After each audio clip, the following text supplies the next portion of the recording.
Hey, this is Roger Mark from Billings, Montana, and this is Glenn Beck.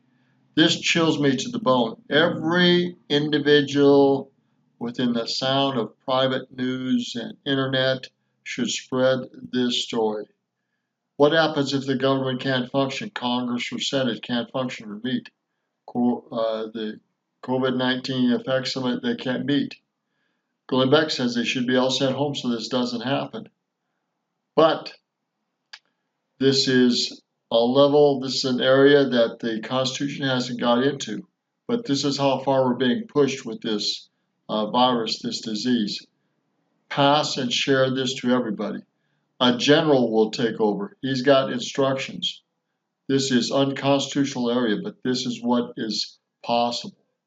I don't think it will happen. We need to know they've made strategic plans if this happens. And I got a call from several people who said that they had been put on alert, and that is true. They've been put on alert for War Nord. That's the actual alert, War Nord. And I'll tell you about that coming up in just a second. But if you know of anybody who has been put on alert, you'll understand why here in a minute. But there's some other things that are going on. Now, there's new documents and interviews with military experts obtained by Newsweek that show various plans, codenamed Octagon, Freejack, and Zodiac. This is to make sure that our government has continuity. And they are so secret under these extraordinary plans that de-evolution could circumvent the normal constitutional provisions for government secession. They're thinking that America could go into such a bad panic that we have to enter into new territory. And we're talking about extra constitutional things, which should chill you to the bone. The guy's name that everybody should know is Terrence O'Shaughnessy.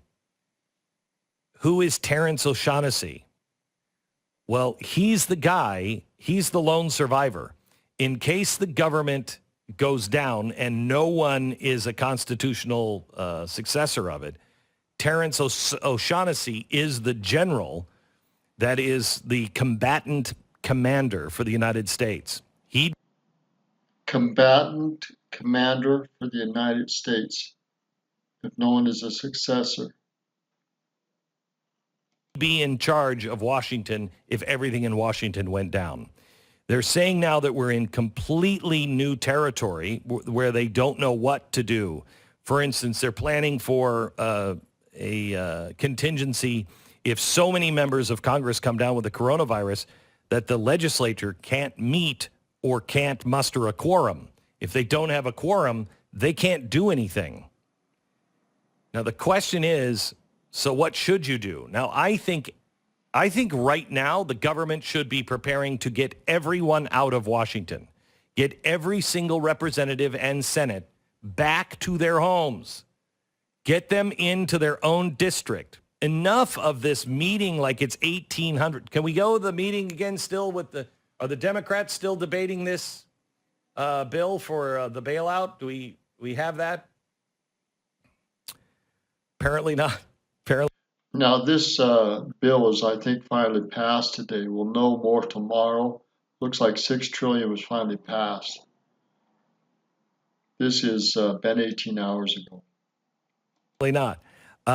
They're quieted down a bit. There is an interesting thing here about why we still have these guys meeting in Washington. What good is that? It makes them a target. It makes them not only a target of bombs, of anything like that, but it also makes them a target of lobbyists. Imagine what we could do if the lobbyists didn't have a home in Washington, if they had to travel like traveling salesmen, and they couldn't stop at one office right after the other, and take them all out for a drink. They had to travel. That would eat up so much of the lobbyists' money and time that I think we'd gain a lot. I don't read anywhere that the government is looking into actually moving Congress into a virtual kind of scenario, but that's exactly what should be done. Now, they are looking at the possibility that help Congress and Senate and on a virtual situation. Why not? Be better, so there would be a terrorist attack or the virus is spread in these groups. So they also have social distancing.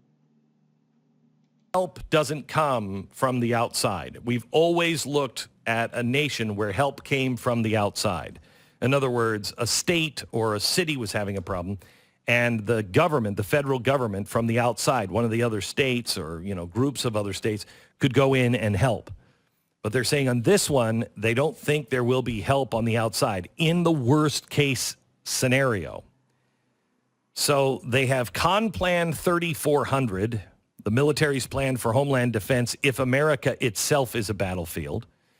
Con Plan 3500, that is the defense support of civil authorities where the military assists in emergency short of armed attack on the nation. And Con Plan 3600, military operations in the national capital region and continuation of government under which the most secret plans to support continuity are nested. All of these fall under Air Force General O'Shaughnessy, and he is based in Colorado. Now, NORTHCOM has executed orders for nationwide pandemic plans. They were signed by the Defense Secretary Esper, and they are warning orders, the War NORD, as it's called, alerting NORTHCOM and a host of East Coast units to prepare to deploy in support of potential extraordinary missions. I heard on Friday or Saturday from several people that said they've just been put on standby alert. And they said it was for the possibility of some sort of martial law, and they didn't know what it was. And I said, okay. So I went and I bought all the M&Ms I could find.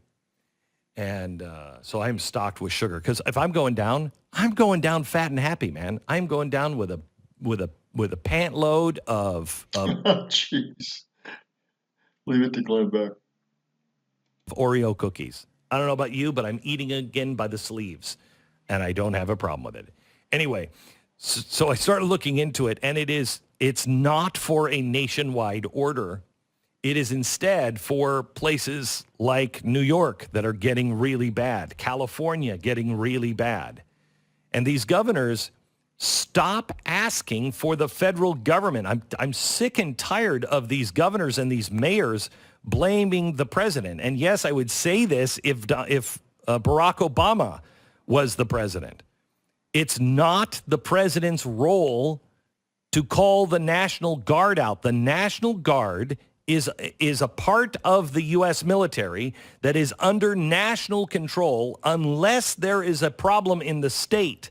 And then that governor can say to the president, I'm pulling my troops back because we need our troops here at home. That's how that works. And you want it to work this way. The less the federal government does, the better. I don't know if anybody is watching these press conferences with the president, but you have to read between the lines. You have to not even read between the lines. You just have to get past the use of incredible, huge, never seen before. You got to get past all of that stuff. And yes, it is difficult because now is the time when he could use that. But he was like, no one's ever seen a turnout like this before in the stadium here where I'm at, where it's all sold out. Never been done. Huge, incredible. The stadium's been sold out before. But now when he's saying never been seen before, he's actually right. When he says huge, he's talking $4 trillion of bailout money. Yeah, huge, never been done before. Exactly right. But he's on it. And when he was asked about why aren't you forcing these companies to make these things, First of all, because they don't have to be forced. They're volunteering. They want to do it. They're doing the American thing. Why would we immediately... See, again, this socialistic idea of the government forcing corporations to do things. This is a socialistic idea. Again, the government forcing companies to do things. That's socialism to the hilt.